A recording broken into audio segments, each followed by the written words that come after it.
Shout out to my family. Yeah. Thank you. She's my course. What? Oh, nice. No, All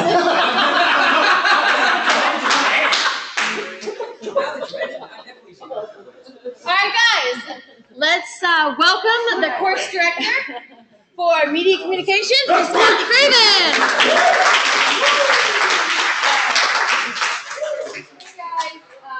Hey guys, I saw you the other night because I was in here for Rebecca and Matt and who's the other guy? Tell him I didn't remember his name. But I was sitting over here, so I didn't really get to talk to you guys. But so I'm Kathy Perry, the program director for the Media Communications Bachelor's Program, and I know we have a Media Communications student here. The only one. But we are mighty. Remember what Rebecca said? No, really, we may not. Are you? Is that? Oh, you guys, did you get it from Hall of Fame? Yeah. Oh, awesome. That's great. Video. The what? The You helped with it? Oh, that's That's great. me. You helped with Andrea. Yeah. Right. Yeah, it's good to see you. So you're kind of family. Yeah. That's great. Yeah. Cousin! Yeah. So, yeah, what we're talking about is Media Communications works kind of under the guidance of Platinum and our faculty to help cover Hall of Fame. So we do videos and social media and blogging and design and stuff like that. I don't know if anybody can see what's your name? I'm sorry. San Francisco. San Francisco. Francis. Only matter of time. Saint Francis. No. So Francisco's got a little badge that some of our students designed. So basically what that means is they get to go create videos and all this other media around the event, which is really fun, and they love it. And Francisco actually jumped in and helped with Andrea Mora to do the video. Did you do the film festival too with her? Yeah, the 24 hours. Yeah. Best cinematography. And won best cinematography. That's great. Congratulations. So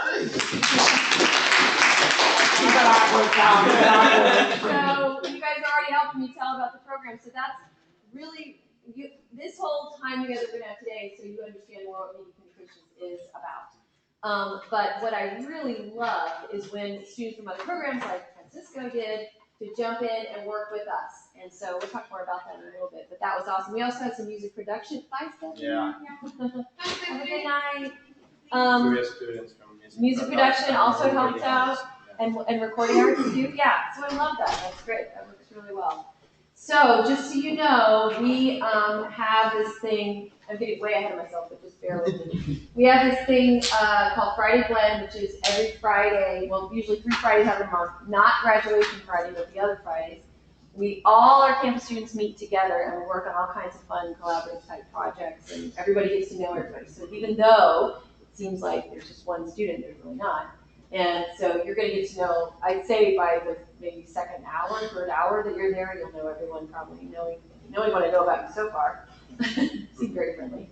So anyway, so all of the students work together. So we invite any other students who want to come and help out. We've had several film students, and this time we had recording arts and music production students help out too, and just learn from each other. So it's a really cool environment. So, all right, let's get back to the actual script. So what is Media Communications about? I'm not going to go through the whole who's film, who's whatever, because we already did that before. It's always the same too, always the same numbers pretty much. But does anybody in here have some media, like a video or a script or anything that they're super proud of? What are you super proud of? I have a pilot script in a series Bible for an animated show that I'm pitching to Cartoon Network once I get out of here. It must be great, right? Yes. So you have a script And a series Bible for an animated television show. For an animated television show. That's so awesome. What is your name? Matthew Scarpa. Matthew. Okay, so we're gonna get back to Matthew, but I'm gonna let you guys seem so excited to talk about your work. I want to hear about that too. So go ahead. So I have an outline for I don't know what I'm making it into yet. Yeah. It could be book, novel, book, video game, TV show. I haven't really decided that, but I actually have the outline for a very good supernatural action story. Ooh, that's kind of fun. The new Stranger Things. Not exactly. More like Way action better. supernatural. Yeah. Okay. Nice. Okay. Cool. What about you, Francisco? there's something I'm working right now that I'm really excited with a school for normal children and special children. Oh, okay. And we're doing a video for crowdfunding that they're doing on 31 Uh-huh. with a special kid named Aiden. Uh-huh. And that's really cool. It fulfills me a lot. That's great, yeah, that's really awesome, and we'll come back to that too, because I do want you guys to remember that media is very powerful, and it can do a lot of good in the world, so Thank you. that's awesome. Okay, yes, There's a PSA video I worked on in high school. We Yeah. won first place state for it. oh, awesome, that's great, good PSAs are great in the world too, okay, go ahead. Just recently finished the first chapter and the outline for a novel I'm working on. What I'm really proud of is that I was, the site that I used to run, Mattel Top Games World 20 has a yearly thing for autism awareness that I was got to be a part of, and apparently the kids liked it, so. That's great. So good. That's really great, you guys, wow, you know this class, okay, this is like gonna take us longer than normal, but that's okay, tell me all about it. My senior year in high school, there was this girl that was deaf, and she was up for a scholarship for like $15K.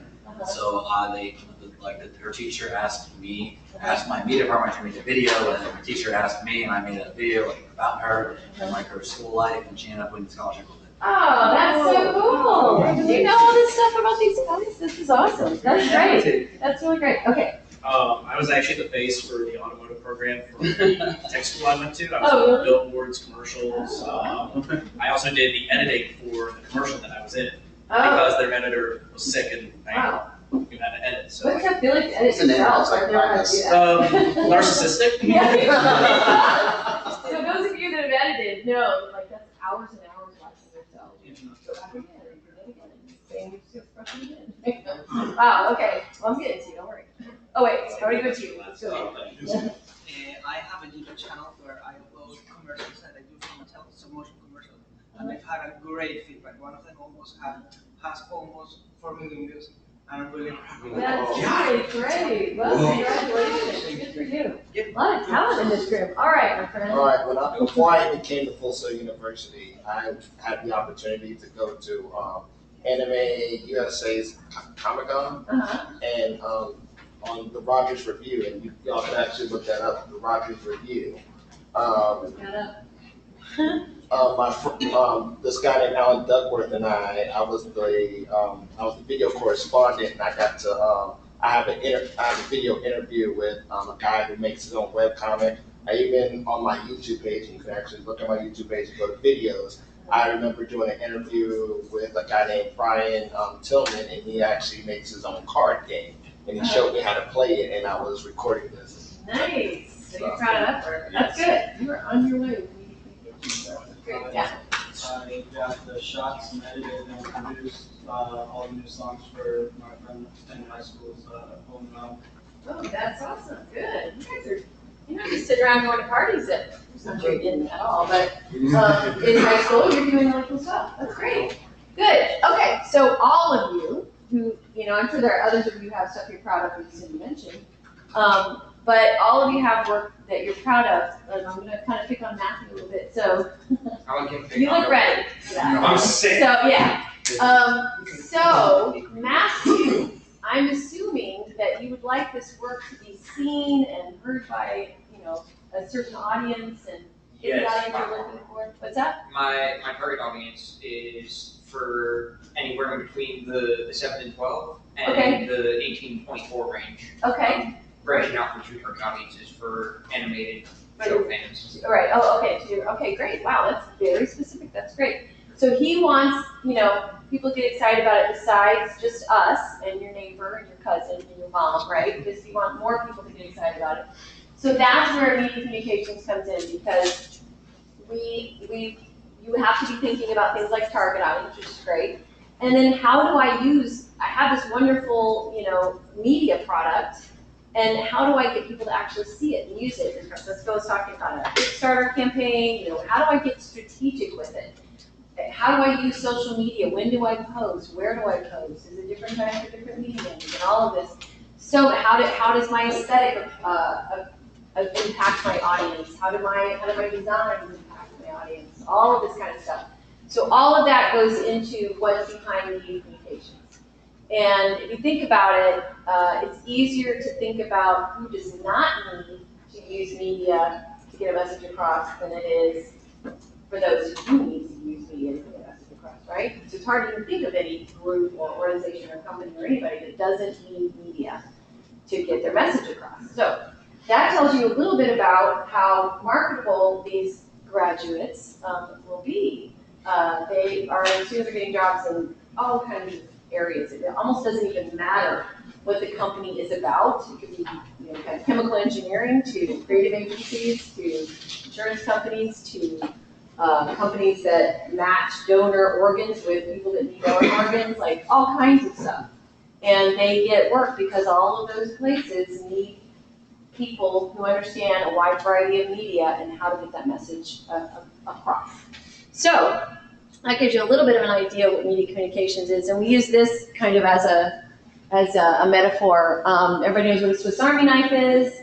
You don't obviously want to use your corkscrew to eat your cereal, so you need medias like that. Media is like we're like the Swiss Army knife of media. We understand about a wide variety of tools and how and when to use which tool and when to combine them and all of that kind of stuff. So everything we do communicates. This is one of our awesome instructors, Peter Piscopo, says everything we do communicates. And so because of that, we, again, media communications graduates are in such demand because everyone needs to communicate in some way. So, all right, let's see. So this gives you a little bit of an idea, of just some of the areas that you can go into with media communications. Basically, kind of at the crux of all it is storytelling. We're going to talk a little bit more about that later. All kinds of production and content creation, marketing, journalism, all kinds of different angles that you can go at your career when you graduate with this degree. So, and the thing is, we will probably likely be working with all of you guys in some capacity because all of you will need something promoted. All of the things you said you're proud of, obviously I think that you'll want to promote it in one way or another. So you'll definitely need some media strategists. All right, so we're going to look at some case studies tonight. As many as we have time for. I don't know if I'll be able to do them all, but we'll do as many as we have time for. So these are basically ways for you to get to know more about what media communications is all about by just kind of looking at how companies, corporations, nonprofits, for-profit, whatever, different entities how they're using media to get their message across. Social media marketing, obviously, let's try this. Who has not checked any form of social media today? Have not. Wow, look at these guys. Congratulations. Oh, I really admire you. That's great. But a lot of us have. So social media marketing is big. Obviously, you guys all know that. This guy named Gary Vaynerchuk says, great marketing is all about telling your story in such a way that it compels people to buy what you're selling. So it's basically, all of it is about storytelling. So, I mean, everybody in this room probably is kind of a story junkie, I would think, because you wouldn't be here if you weren't. So that's definitely what this is all about. Yeah, me too. I'm total junkie too. So social media platforms. We talk about marketing. Let's understand what the platforms are about. And this is just kind of a fun thing where I ask you guys, which ones up there have you never heard of? And which ones do you not see up there that maybe new that I don't know about? I hear about them all the time. Who uses MySpace? I don't know who uses that. That's embarrassing. What would you say? Yeah. Oh, on there, I see it. Oh, what was it? Snapchat. Snapchat. Yeah, I know you guys. I put Snapchat out there. That kind of makes up for the MySpace thing. I've never heard of Periscope. Periscope, yeah, it's kind of maybe on its way out because every time I do this, you guys are like, what? Yeah. Go ahead. What's that? Media sounds like an 80s thing? Dating. Oh, a dating thing. It can be. But it can be. But it's like different interest groups. Like if I'm really into kayaking, let's say, I do a meetup group that is about kayaking and I can. What's that? It's hobbies. kind of like that. Yeah, it could be lots of different things, but yeah, exactly. Interest. There's a website called YouNow. YouNow, what's that about? So it's a lot like Periscope, Yeah? where you can do like live broadcasting, and you have like big fan base and all that. It's kind of like, what's the best way to put it? Like being on YouTube. Okay, okay, but live? Yeah. Oh, so is it kind of like Facebook Live, sort of? Yeah. You know about that? Yeah, kind of like that. Okay, cool. What were you gonna say? So that raises the question, would Twitch be a social media? Yeah, I believe it would be. I mean, what I know about Twitch, it's very social, right? It's Yeah, lots a of lot of interacting. people watch I and mean, comment on videos. if it wasn't, yeah, I would put it in that category, yeah. Patreon. Patreon, I don't know that one. It's How do you spell that? more like Sorry, I'm writing it down. You basically, if you're a creator, you can go on there and you could say, for every $1, I'll do this or whatever. Okay. But whenever you give out that content, Oh, basically everyone, Patreon, yes, yes. yes, but they have a social media aspect to it Yes, as well. definitely. So, Yeah, you can interact with all your fans on Patreon as right. well. It's not just, like a GoFundMe or Kickstarter, which those actually have comment sections and everything where people can interact. Yeah, but this is definitely more internet, Yeah. Yeah, you guys should check that out. I just learned about this, because I Yeah. produce a radio show and we were talking about using it for, yeah, that's great. Patreon. What were you gonna say? Oh, I didn't notice it first LinkedIn, but I see it, yeah. Oh, I okay. was gonna be surprised that one was on. Yeah, we need to update these. Jamie, you're taking notes. We need to update these. These are all great. I really appreciate it. My daughter just told me about one called Fire Chat. You guys know about this? What's that? Am I too old? You're too old for that. I'm not. I'll tell you about it. No, she went to that Okeechobee Festival this weekend. You guys know about that? Yeah. Yeah. Okay. Well, it's a big music festival that's in Lake Okeechobee every year at this time. But the connections are bad. They don't have a lot of service out there for your phone. So we got on this Fire Chat and you can kind of just talk phone to phone. So it was great. I didn't go, but she did not want me to be there. But I was able to talk to her. So that's a new one I heard of. What can you say? Another one that isn't on there that could be, that I saw Mike was using earlier, Discord. Discord, yeah, I've heard of Discord. Yeah, that's a good one too. Yeah, what were you gonna say? Tumblr? Oh, Tumblr, yeah, Tumblr should definitely be on there. Yeah, that's good. Jamie's Is Vine making still notes. a thing? No, let's take Vine off because it's actually under, who got it? Okay, so. Took it. They shut it down. Yeah, I was gonna say. Yeah. Okay, well, good. That's a good exercise. So let's do our first case study. Have you guys heard of the Dollar Shave Club? Let's get that Okay, in. how many people are members of the Dollar Shave Club? I need to. No, but how many people? Oh, you'd be surprised. A lot of times the guys that are members are like full beard. So, how many people have heard of this video though? I'm gonna show you. Yeah, a lot of people have. Good. So let's. I'm gonna. Do you want to skip this one and show the other ones they haven't seen? Which one? Oh, they have seen this one. Yeah. Oh, okay. Yeah, let's do that. Actually, you know what? We could probably take this one out of the whole deal. But you know what? You probably haven't seen this. You guys see this? Okay, so you saw this video. So this video was launched in 2012. The video production cost was $4,500. You guys know all this stuff? Okay. In 2 days after the upload of the video to YouTube, you guys know that, they had 12,000 customers, starting with a $4,500 investment there. In 1 year, they had 330,000, $4 million in revenue. Come on, in 2 years, 65 million in revenue. In 3 years, 19 million in revenue. 19 million views on YouTube, and then 72 million in revenue. And in 2016, they sold the company for $1 billion. All about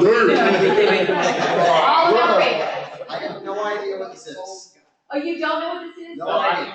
I'll let you guys go and watch it, but it's basically a really funny video that was made really cheaply and put on YouTube, and that's how they got their customer base, and that's how they got going. So they sell razors? They sell razors. Okay. Like it's inexpensive, you know those like Gillette things you have to buy, and they're like $80 or something crazy? It's inexpensive razors that are good razors that are delivered to you through mail. So, what were you gonna say? Well, kind of how their strategy was, it was actually implemented and several other companies. Squatty Potty is one of them. Yes, Squatty Potty, yeah. There's also We didn't know about Squatty. Poopery was another one. Which one? Poopery. Oh, They have a very low budget Yeah. video, but Right. it gets their point across Right. beautifully. Right. And Yeah, it does get to point across. And a lot of times, the more kind of inane, like Squatty Potty and Yeah. Poopery, the more people share it. Yeah. So it actually I can't works. think of the mattress either, but they have Goldilocks. Oh, yeah, for the they're very eggs. But I do want to emphasize too, there is very good quality production that has to do with media strategy too. So, but this does work. So let's watch, we'll watch something in a second here. So transmedia, let's talk about transmedia. You guys, I'm sorry, what did you think? Well, I was wondering, can you go back to that slide? Sure. Because it says $4,500. Oh, sorry. I saw those videos being on ads. How much do you think that would cost them? But at first they didn't buy ads. At first they just did the video and put it on YouTube. That was it. Later, then they were ads, they put it on social media ads. Yeah, later then they On paid television, for. they just got- Yeah, and on How much do you television, think? right. But yeah, that's a good How question. much do you think that must have cost them? On television ads? No, just online, on all platforms. How much do you think the ads cost? Oh, I don't know how much that costs. I think the pricing varies quite a bit When you have to depending on when you want it to pop up and how big your how specific you want your customer base to be and all of that. But that's a good question. My husband owns a production company in town and he uses AdWords. Yeah. Yeah. And it's been really helpful. I mean, it's really, imagine. yeah. Yeah, it's interesting, yeah. So, but yeah, so they started at 45. That's a good question though. Okay, She so, said 4,500 is cheap. I'm like, no, 4,500 is cheap. well, it is cheap, for a production. Oh, yeah. It's cheap. You guys go watch the video and you'll say, wow, yeah, that was pretty cheap. Okay. Oop, come on. All right, transmedia. So transmedia has to do with, let me back up and ask you this stuff. Have you guys, how many heard of the Blair Witch Project, right? Most of you have, okay. So that was actually some UCS students who created the Blair Witch Project, and they used what was then, they didn't have a word for it, but it was kind of an early form of transmedia, or cross-media, where they, you guys mostly know the premise of the movie, and where these filmmakers go into the woods to try to find this Blair Witch, they have a, it's a horror movie. And so, the filmmakers then, to promote the film, start putting posters up everywhere that are like, the filmmaker's missing, help us find them. They have ads in the paper, this is way back in the day when people read the paper and all of that. And we didn't have smartphones and social media and any of that kind of stuff. So how do you get the word out quickly? Well, they got really smart and created this buzz around the film with this kind of new kind of marketing. And so it became very successful. It's one of the highest returns on investment film ever. So they went on to create a company called Campfire that was approached,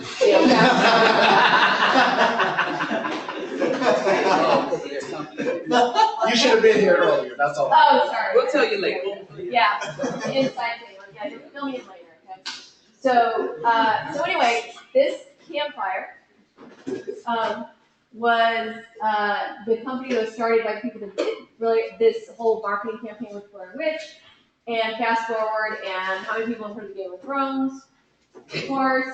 So HBO wants to promote their new show, Game of Thrones. But how many people have read the books, Game of Thrones? I knew you could raise your hand now. I used to work in a bookstore. What's that? I used to work in a bookstore, I had to. You had to, you got your own point, right?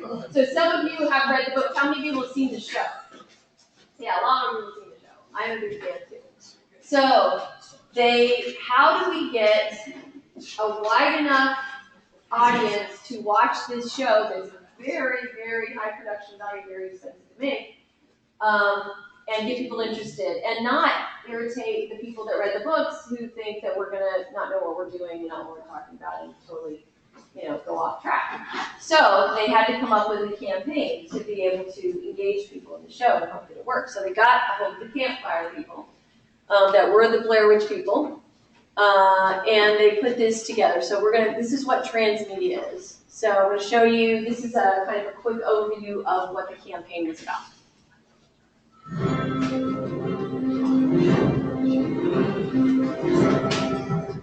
Game of Thrones tells a sprawling, interwoven tale of feuding families, swords, sex, deception, and the pursuit of power. But could a fantasy series become HBO's next pop culture icon? Campfire needed to create a campaign rich enough to satisfy fans of the well-regarded book series, yet simple enough to enjoy without any knowledge of the story. So we created a campaign that spoke to different audiences on different levels, and generated a groundswell of support for Game of Thrones. We began with smell, sending influencers an intricate scent experiment that evoked key locations in Westeros. Within 48 hours, the influencers had shared the experience with their fans and followers. This is the coolest flag pretty much ever.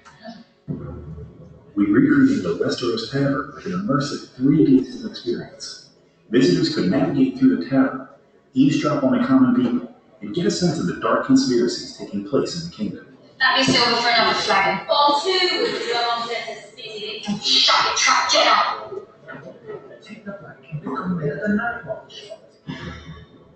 We took fans to the top of the 700-foot wall that protects Westeros. It was 8,000 years ago that Brandon and Pilgrim built the wall. Our first-person simulation let fans walk in the shoes of a guard on duty, learn the history of the wall, and feel the cold isolation of those who protect it. From icy north to sultry south, the extremes of temperature in Westeros reflect the stories that unfold there. To illustrate these extremes, we created a climate app that transports you to the region in Westeros that mirrors the weather in your location. We partnered with top chef Tom Colicchio to bring the flavors of Westeros to the streets of New York and LA. Colicchio attracted foodies in the press, and a Game of Thrones themed menu attracted fantasy fans. Each day's dish was announced with a preview video and sent the food truck to a different location in the city, revealed exclusively to our Facebook and Twitter followers. The events had the atmosphere of a fan convention and brought Game of Thrones fans and HBO's target audience face to face for some good old-fashioned word of mouth. Each experience held a deeper level of engagement for hardcore fans.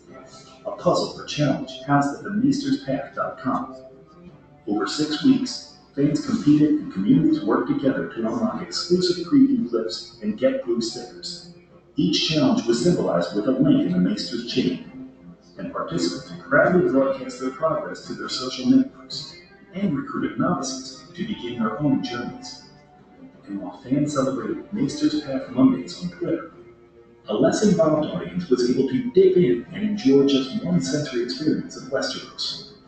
By the end of the campaign, we'd stirred up conversation and made fantasy relevant across tangential fan communities.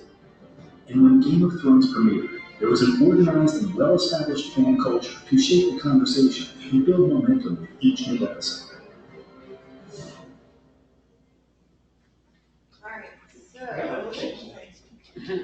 Yeah. But that's the. One. There you go. Okay, so let's take a look at. It's just a funny coincidence. All the art is now. Here we go. Okay, so all of this is really cool, but what does it have? What result does it have? That's really the bottom line. HBO's not going to be very happy if they don't get the return on their investment. So let's find out what happens. So the first episode they have, their first Sunday is 2.5 million viewers, which is pretty big for a premium channel of kind of what at that time was kind of obscure. It's hard to even remember Game of Thrones being obscure, but at that point it was a lot more obscure. So that's pretty amazing. And so first season, 9.3 million per episode. Second season, 11.6 on average viewers. Fourth season, 18.4, so you can see the trend. Sixth season is 25 million average viewers per episode. So that's pretty amazing. And it comes out pretty soon, right? Yeah, Summer. July. Last one. Did it come out last spring? Yeah, right. At this point, they have enough inertia. They can do whatever they want. Yeah. Did you guys see? Were you here, Paul? You guys were here. Yes. Yeah. So did you see? Steve Barris was here. Yeah. So that was cool. Okay. So anyway, you can see that this is another part of media strategy, where you can imagine a campaign like that that's transmedia, that uses lots of different kinds of media, even from event planning to videos to gaming to all kinds of stuff. It's interactive, so it's far more, transmedia is all about interacting with the audience instead of just saying, go buy this razor, or go, to this movie, or whatever it might be. So that's what that's about. So, and let's talk a little bit about things going viral. We've heard about that a lot. So, but let's talk about this, that's all about brand. So it took Flickr 2 years to reach the milestone of 100 million uploaded pictures, and took Instagram only 8 months to reach that same milestone. What do you guys think? Does that make sense? Yes. What do you think? What do you think about that? Yeah. Because Flickr came out first. Yeah. And because Flickr came out first, they didn't have all the and actually I think I learned this in media communication. I know in creative presentation, where it says, for example, MySpace came out before Facebook, and now you don't really hear MySpace because there's like a 48% of error, where now you just watch what they do and you just make it better and more intense. So built upon it, right? Yeah. And so that timing, that's part of it. Yeah. What do you guys think? I was gonna say, it's just a less professional platform, and it's good audience made for your phone. Yeah. It's instant. Whereas Flickr was, you get on a computer, you build a site. It was more professional, so I think that's why. Yeah, it had a kind of different audience, really. And it came out at a time before we were all using smartphones to share, our pictures and media and everything. So yeah, absolutely. So there's a lot of factors with that, but it's interesting to kind of think that through. Yeah. Nothing to really add. It's just I've never actually heard of Flickr. Tells you how much it's Yeah, that tells you. changed. That tells you a lot. It's definitely now, especially more like you're saying, for really photography bugs. People are really into photography and like theory and that kind of thing. But yeah, so now all of us are photographers on Instagram. So okay, let's see what else. Okay, I've got another case study for you. Have they seen the Dove one yet? Have you guys seen We haven't showed it, yeah. You have showed it? No, we have not. Oh, have not, okay. So, you guys have all heard of Dove, lotion, soaps, all that. So Dove did some research and found out that 96% of women around the world are not happy with the way they look. So that's a lot. So that's not just in the United States, but around the world. So that's a big audience, right? So they want to somehow reach that audience and get them, converted to Dove. So they decided to launch this campaign. Its tagline was, "It takes a stranger to recognize real beauty," or something like that. I can't remember. So let's watch the video and then we'll talk about it from a production and from a strategy perspective. I'm a forensic artist. Worked for the San Jose Police Department from 1995 to 2011. I showed up to a place I'd never been, and there's a guy with a drafting board. We couldn't see them, they couldn't see us. Tell me about your hair. I didn't know what he was doing, but then I could tell after several questions that he was drawing me. Tell me about your chin.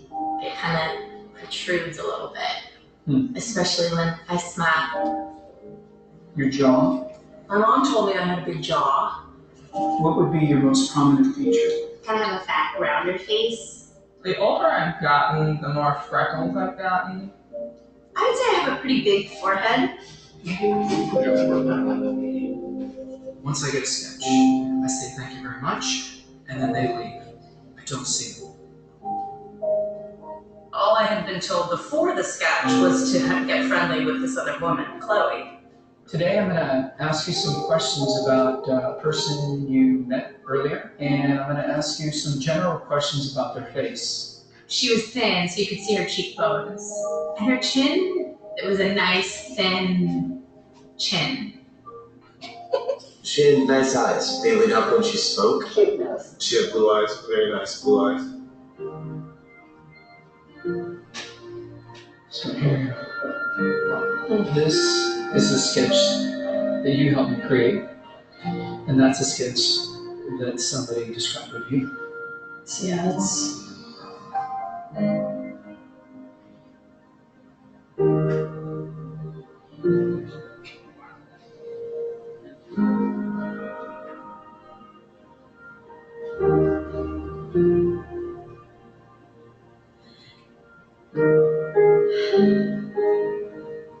She looks closed off and fatter. Sadder, too. The second one looks more open, friendly, and happy. I should be more grateful of my natural beauty. It impacts the choices and the friends that we make, the jobs we apply for, how we treat our children. It impacts everything. It couldn't be more critical to your happiness. Do you think you're more beautiful than you say? Yeah. We spend a lot of time as women analyzing and trying to fix the things that aren't quite right. And we should spend more time appreciating the things that we do like.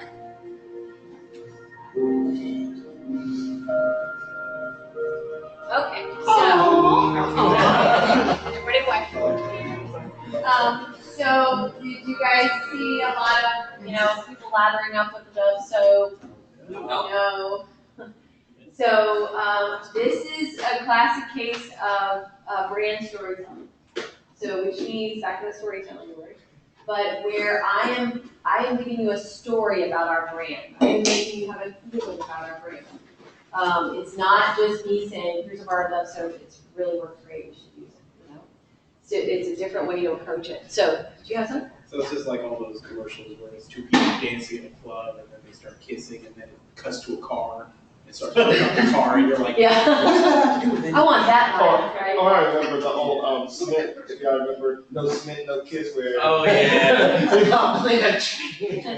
But the thing about the car thing is that was even more overt, like more in your face. Like, here's the car. There's no Dove soap at all in this.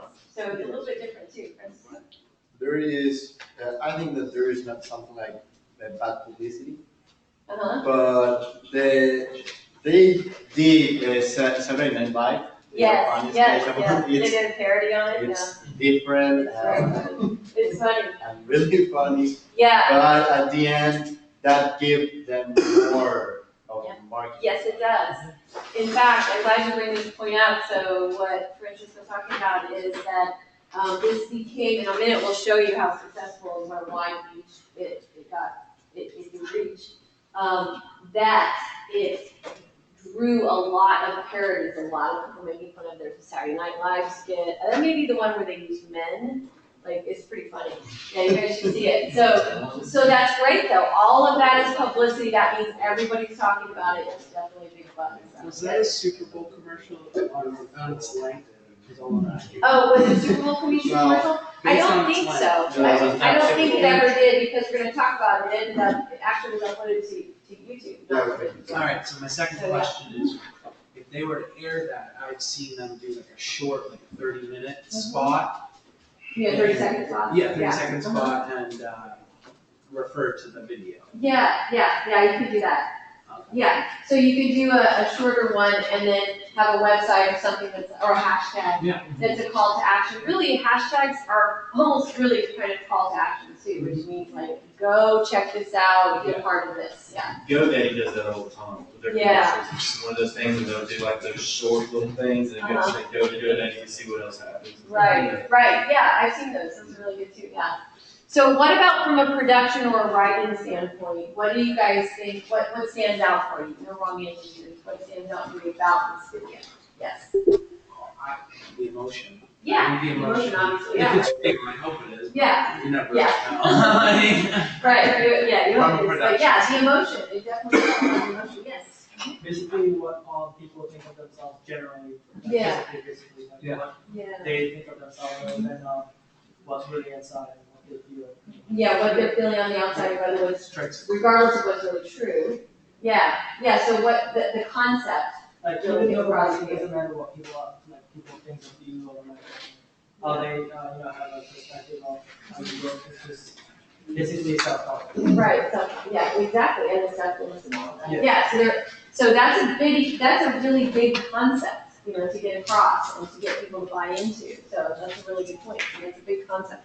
Yes. Well, I can tell you, it's basically, this is the version of those ASPCA commercials where it's just that's this done right. The little, webkin kind of stuff, Sarah because well, one thing, there's a human element to it, and also it's weird to say, it doesn't try too hard. There's not this really sad song playing in the background, sort of like a pump up, inspiring song. It just kind of lets it tell its story quietly. That's a good, it doesn't go all the way up to the line of sappy. Yeah. It just kind of stays over the more acceptable range. Yeah, which is your opinion, and I agree with that. I think you're right. Okay, yes. My favorite aspect is a non-narrative story. The non-narrative, yeah. Like in journalism, like Yeah. you can have an announcer or host or someone writing everything and formatting perfectly, but I think it's best when the actual subject tells the story and you ask the right questions and just the whole way they edited and organized it was really funny.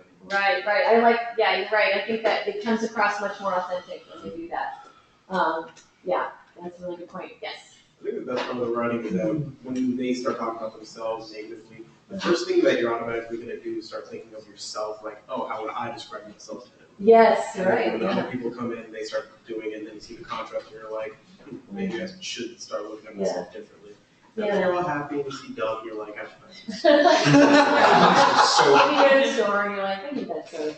And really there's a lot of truth to that. And there's a lot of, what you're describing was the hope of the, people behind this campaign was that I'm gonna relate to that. I'm gonna, without even knowing it, start internalizing that message. Right, exactly, good, yes. It sends a bigger message than just buy soap.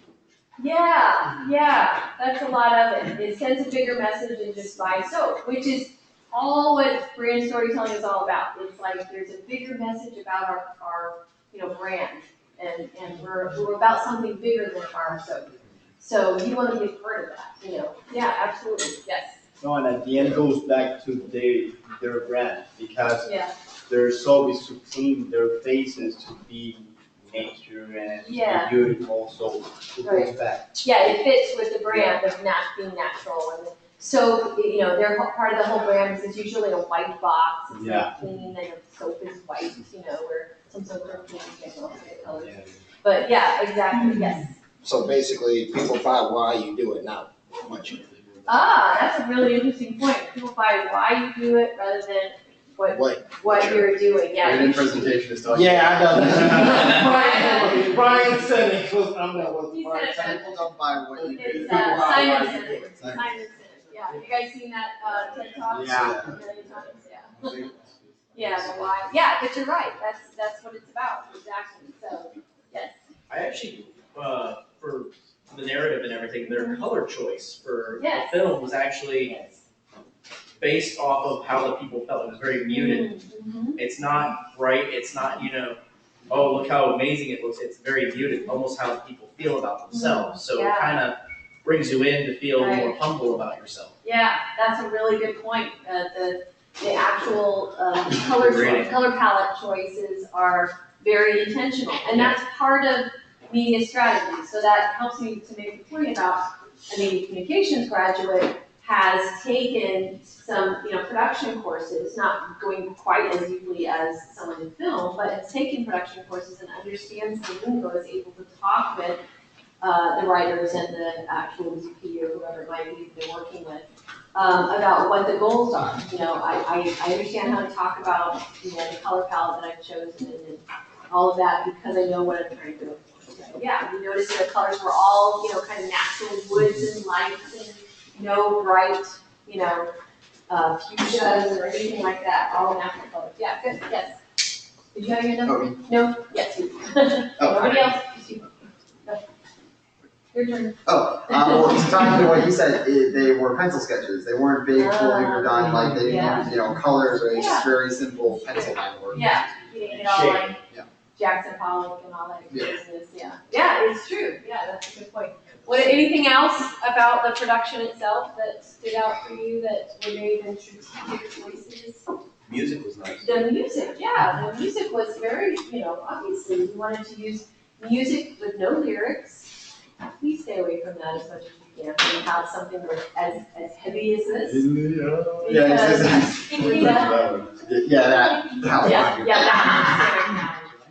So because there's such thing as cognitive load, there's only so much I can process at one time when I'm watching something. And if I'm watching something that's asking me to internalize it, like this guy was saying, and it's a lot to think about, I don't need to also have lyrics and some really frenetic music, and I don't need to have quick pacing, and I need something that's music and shots that are going to help me have some space to be able to process all of that. Yeah. I would argue that Coke does it very well. Coke does it, yeah. Because I remember a commercial from 2005 area that was, it was awesome. It was just, it was just a story that they were telling, but it was all to Queens I Want to Break Free. Oh yeah. Amazing. That's great. Yeah, you I can mean, use music, it has to fit to the story and the theme as well. usually brand storytelling will when I see that brand, I have a feeling about it. So like Coke's been doing this longer, it seems like, than anybody. Because back, you guys of course weren't even alive, but back in the day, a long time ago in the 60s, it was It's the Real Thing. Sorry, I'm looking at you guys, not that you were alive then, but you know, there were like basically hippies out in the field holding hands with flowers in their hair, singing, you know, It's the Real Thing. Kumbaya stuff, right? So anyway, that and Coke would manifest a kind of feeling for people, and so they would start connecting that, and it's like the one you're talking about in 2005 and so forth. So good. So all of these production choices are very strategic, and so that we understand our audience, remember who our audience was, and we understand our audience and be able, so that we are able to connect with them. So let's look at what again. What is the return on the investment? So yeah, that's a really nice idea. I'm sure Coke, I mean not Coke, Dove cares deeply about the way I feel about myself, but clearly they have a bottom line too, right? They want to know what if their investment in this whole campaign was actually worth it. How long what? Well, Dove is part of Procter & Gamble, which has been around for, I don't know, 100 years or something. I love to say the brand of The brand Dove, yeah, I don't know. It's been around at least since probably the 50s, I would think. Yeah. I have a friend who's dating a woman right now who was a Dove girl, which back in the day there were these models and they were, so, and she's like my age now. I mean, 1955. Thank you, yes. Right. Number 5. Yes. So, anyway, so less than a month after the launch of the video, which was on YouTube, of course, so this is a giant company. Dove alone has been around since 1955. Chose to upload to YouTube because what you do when you see a video on YouTube that you like, You go buy the you thing. share it. You go buy the stuff, you share it. So that's lots more publicity, right? So less than a month after the launch of the video, it has 114 million views. So just in a few weeks, 114 million views. It becomes the most successful online advertising of all time at that point. Within 1 month of the upload, there are 121 print features and 484 major broadcast and news and lifestyle features, which they didn't pay anything for. People picked up the story and started talking about it, and then eventually they started making fun of it too. So, you know, that is more publicity, more coverage. So, and too far away from this thing. And it has also 4 billion PR and blogger impressions. So what that means is an impression is basically whenever anything gets in front of you on social media or online or whatever. It could be a pop-up ad, it could be whatever it is. And so that's 4 billion of those within that time frame. Media exposure ended up being worth 30 times more valuable than if they had bought the time. So if they had bought a network television or whatever slot, this was 30 times more valuable than that and a whole lot less expensive to upload to YouTube. So very successful campaign, but a lot of media strategy goes into all of that. So that's again all about what media strategy is about. Yes. I'm actually looking forward to, I don't know if you've heard about this or not, but YouTube's going into live TV. I did. YouTube Live, I heard about that. and Yes. like, say you're watching a TV show or something, and then they're going to have videos of people that are going to be discussing it. I'm interested to see how the advertisers are going to work around that to get their stuff.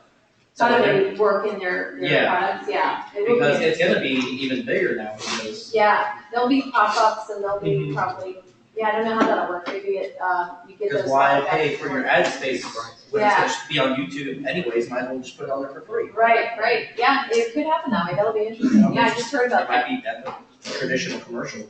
I think the traditional commercial is, Yeah. it's not, it may not be all the way dead, but we're being so forced. far from that. I mean, you know, Yeah, even original programming. Yeah, but there's a demographic for commercials. There definitely are, Think you know. of the older than 60 Yeah. crowd usually watches CNN, MSNBC. Right. They all despise commercials. Those commercials are constant. I know, I And they're can't, very repetitive. I know, I love and adore my parents, when I go to their house, it's like commercial, like, it's like, have you guys ever done that where now you ever watched actual TV show with commercials? It's just like, you can't believe that you ever have to. There's also certain networks you can tell to cater to a certain demographic and they'll Yeah. ask the demographic. My grandmother watched the Hallmark Channel. Yes. And I cannot tell you how many different both heart medication and life insurance ads I have seen. Like, look, yeah, they do that to you online as well. Do it on Yes, they steal all your information. Absolutely, okay. We're having a good conversation. Let me skip that one. Yeah, I see a lot of outlets. Yeah. I got you in here. Let's do this one, since they were talking about. Yeah, we'll do this one and then we'll wrap up. So, all right, so you were just talking about Coke. So this is one that's all about their brand story, and this is a meeting that they put together. That is, they'll tell you a little bit about it, but basically India and Pakistan have been at odds with each other for quite a long time. And so Coke came in and had this idea for this campaign. And so I'll let the video tell the story.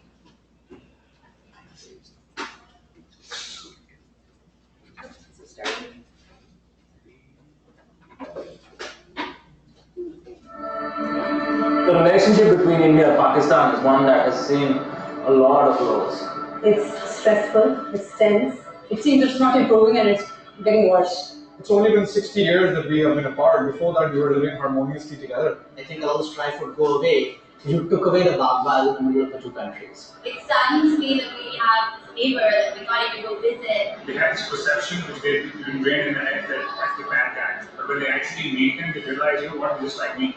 Mainly because there's no communication. They're near us, but we have no access to them. And it's sad. Because together, I think we would do wonders.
Creating an environment where young people can exchange ideas, thoughts, gestures, and take away the communication gap that exists. If I have any opportunity to go to India, I'll surely go there. The whole idea of actually touching hands, it's like communicating with each other without words, and that action speaks louder than anything else. That's what we're supposed to do, right? We're going to take minor steps so that we are going to solve bigger issues. It is more about, how similar we are as opposed to how different we are. Togetherness, humanity. This is what we want. More and more exchange.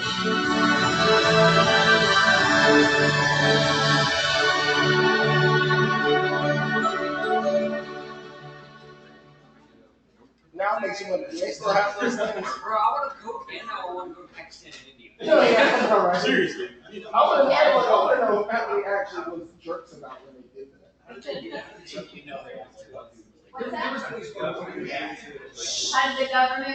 Well, they must, obviously they had permits to be able to do that sort of thing. I don't know, I don't see into that. That'd be something, you guys look that up and find out. That would be interesting. I'm not sure. Yes? Did you have your hand up? Yes. There was two things. One, they probably did it for, regards to peacekeeping. Yeah.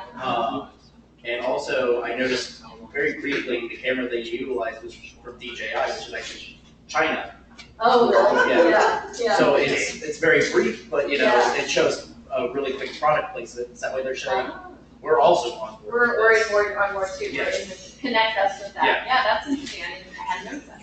Good. Yes. I feel like in the years we live in now, it's really common for everybody to hate each other for no reason.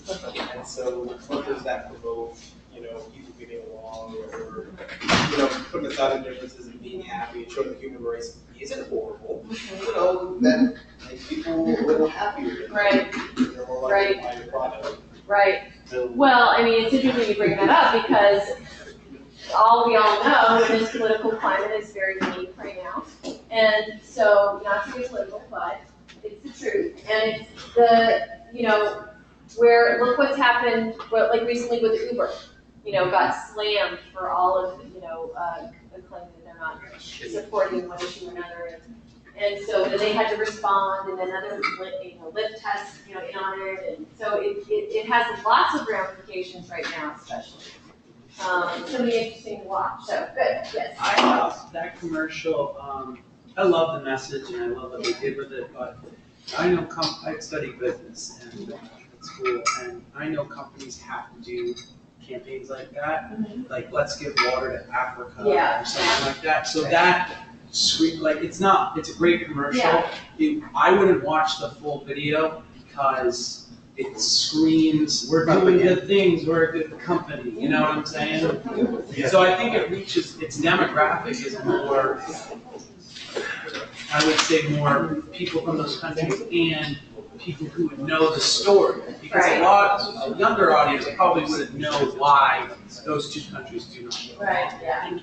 So, a younger, you mean audience? A younger audience. A younger audience in general. Yeah, that you just take that for that was more. Yeah, it's an interesting point, and we almost always talk about that in this class when this video comes up, is really kind of the question comes across, can I use media to market something and make some money and do some good at the same time? Yes. Yeah, I believe so too. Thank you. I mean, you know what? Let's talk about Hall of Fame. Hall of Fame is a big marketing thing that Full Sail does to market itself, right? That's the truth. And that's okay. There's nothing wrong with that. And it does a lot of good for a lot of students, and there's a lot of real, genuine interest from the Hall of Famers to come and give back. And all that is great. And so those two worlds can live together at the same time. Sometimes we, just want to think that corporations who try to get a message out are all, just all evil. And, I'm sure there are some jerks at those corporations. I don't know. But just remember that you can do both. And you can also just purely use media to do a lot of good, like what Francisco's doing with his Kickstarter campaign. It's not a Kickstarter. I'm sorry, what did you say it was? It's a thing of the two guys that went to this school with the poker tournament. With the what The tournament? poker tournament. Poker, yeah. Yeah, poker tournament. Yeah, they talk. They talk. Oh, they came here for. Yeah. Oh. On a Friday. On a Friday they came. Oh, it's for that. JP, yeah. UPC. Right. Oh, it's United Cerebral Palsy has charter schools here in town. Oh, I didn't know you were doing that. Yeah. Well, that's great. That's some awesome. videos on the That's so cool. photography. So United Cerebral Palsy is a charter school in town. They came and said, hey, we need people to make some video to help raise money for our kids who have different kinds of disabilities. And so some of our students got involved with that, and I didn't realize that you were involved with that too. That's really awesome. That's great. So yeah, it's not a Kickstarter. It's he's helping this organization that's helping these schools that teach these kids. That's great. Good. Yes. I think one of the biggest instances of a company going, okay, this will make people feel this, let's do it, was the ALS Ice Bucket Challenge. Yeah. Everybody was doing that. Right. Even if they didn't care about it, they're like, well, if we don't, we'll look like dicks. Right. Yeah, it's funny with like that. If you guys remember, do you guys remember the ALS challenge, the ice bucket thing where you put the water? I mean, I heard all kinds of different things like that. Like, what's the point of that? And you're wasting water and all this stuff. But the point was that it did also raise awareness. It did raise money for ALS. It's how you're supposed to feel when you have You know, yeah, right, exactly. There's a point it's having to it. empathy. That's what I think Right. commercials can do best. Advertising just have some empathy. Have the ability to do that. Ability to have that, you got it. Yeah, then you Good got it, commercial, right? You got Yep, exactly. So that's what media strategy is all about. Thank you for being here, and I'm gonna just end there because we've got to spend a little bit extra time talking. But so just let me know if you have any questions. My email is, I'm gonna pull it this side. She's gonna pull it up.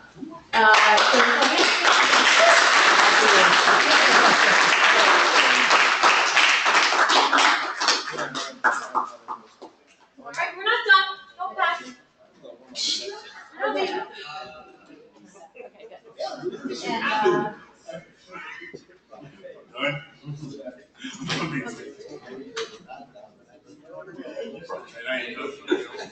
Told you he was big. Yeah, you were